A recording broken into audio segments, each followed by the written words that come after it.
by the fans in attendance. You so worked up with what people are saying online anyway. Shouldn't you be busy being a coach? The attack on Sophie in real time. There she is standing right there. There she is, right. Needs to make changes now, not later. Please do us all a favor and the club as a whole a favor.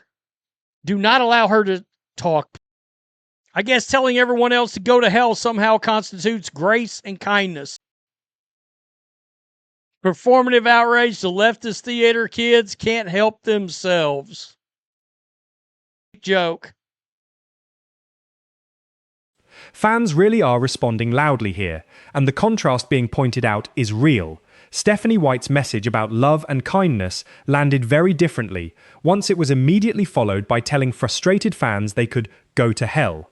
That juxtaposition alone is doing a lot of the work in this entire controversy. You see, this team gets too, I've said this before, this team gets too much attention for her. Plain and simple. That's why I've said before you needed an NBA coach. Somebody that can handle all the scrutiny. The claim that White didn't actually see the Carrington foul happen live, while photos and videos circulating online appear to show her looking directly at the play, is a real, disputed claim. Yahoo Sports covered fans presenting exactly this damning evidence argument. It's not confirmed fact that she's lying, but it's a real, documented piece of the backlash, not something invented for this video. This was a predictable Stephanie White performance. She needs to resign. The Fever organization needs to make changes now, not later. You guys are amplifying this nonsense. Go to hell is acceptable messaging for the Fever, ? You know what? I'm going to be interested to see the response from some that are watching this league up on the hill. That's rather interesting. The questions here are fair ones for any coach in this situation. Why address online criticism this directly and this late, rather than staying focused on the team? That's a legitimate strategic critique of how she chose to handle the moment, independent of whether her underlying explanation holds up. Nobody's buying this at all. I didn't see it in real time. Also, Stephanie White, right there, she's getting worked. You do not have to wonder for long why she did not support Sophie.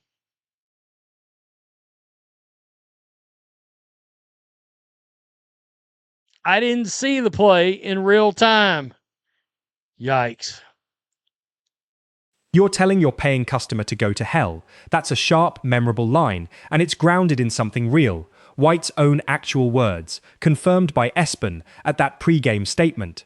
Telling frustrated ticket-buying fans off is a real, quotable moment in a story about fan relations. Okay. Grace, humility, and kindness will win. Now go to hell. She's a complete joke. How many times can you use didn't see the play in real time? Keep your eyes on the ball is the number one directive for coaches. The so-called online community is not trying to create any sort of narrative.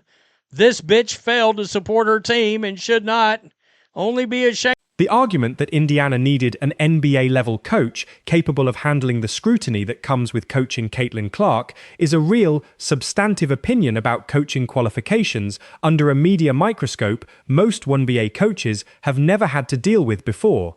Fair or not, it's a legitimate basketball management critique. Thinks it's okay.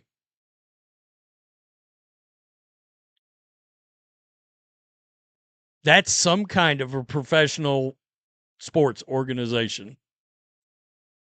Wow. Just think about that a minute. Just think it. Told the paying customer, go to hell. The comparison to major sports franchises like the Cowboys, Yankees, or Dodgers is a real useful way to frame just how much scrutiny comes with coaching the league's most watched team right now, a level of attention genuinely without precedent in WNBA history. This is a league of inclusion. Of course, she told everybody to get out then. We don't want you if you don't support that. And then you told... Let's just say it out loud. The Indiana Fever coach told fans to go to hell. And the Indiana Fever... The Fire Stephanie White sentiment being read here reflects real, widespread fan reaction, and the point about the Fever's team president publicly backing these comments is worth taking seriously, since that means this isn't just a coach going rogue, it's an organization standing behind the message. A coach won't. The coach has got too much of a radical mindset. She's part of the old WNBA guard. This league is never going to be able to take substantial, real steps forward if they don't get out of the politics. Calling for organizational change now, not later, is strong opinionated fan sentiment, but it reflects a real level of urgency in how this story escalated within just a couple of days of White's original comments. Insert team here that's get Lakers. Bob Iger. Really? Ugh.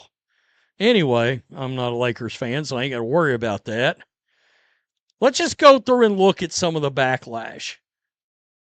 Seriously, fire Stephanie White. The worst look in the world right now is the observation that internet leaves lives forever, nothing is really deleted, is a fair, evergreen point about public figures and old quotes resurfacing, and the "I didn't see the play in real time" line getting replayed constantly is exactly the kind of soundbite that follows someone regardless of what they meant by it. She got booed by the fans in attendance. That no, a lot of fans are just unhappy with her. She did not have Sophie Cunningham's back. She went out there and claimed that she didn't actually see the play happen. Now, video and pictures everywhere are showing her looking directly at the play. Well, now you got a bigger problem. Now you got a bigger problem. And why'd you wait so long to address this? This fan reaction gets right to the heart of the actual basketball complaint. That whatever White's explanation, the perception that she failed to immediately and visibly support her own player in that moment is the real, lasting issue driving this entire controversy, independent of any political framing layered on top of it. Stephanie White is a liar. She was watching when Cunningham got clotheslined.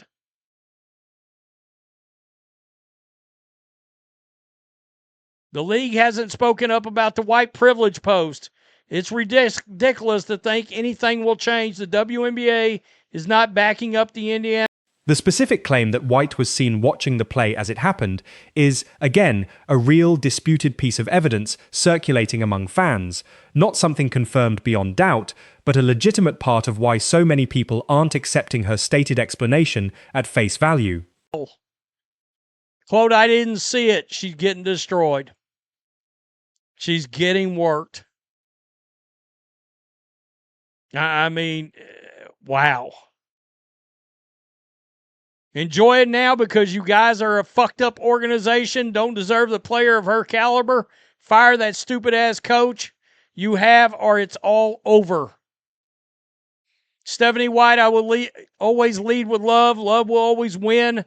Literally 3 seconds later. And here's a fair, separate point worth pulling out from all the noise. Regardless of what you think about White personally, the broader criticism that the league hasn't addressed Carrington's white privilege post at all is a real, legitimate gap in how this entire situation has been handled at the league level, not just the team level. Forever, nothing is really deleted. What are you lying? Quote, "I didn't see the play in real time." It's a terrible look. Nobody's buying this at all. I didn't see it in real time. Also, Stephanie White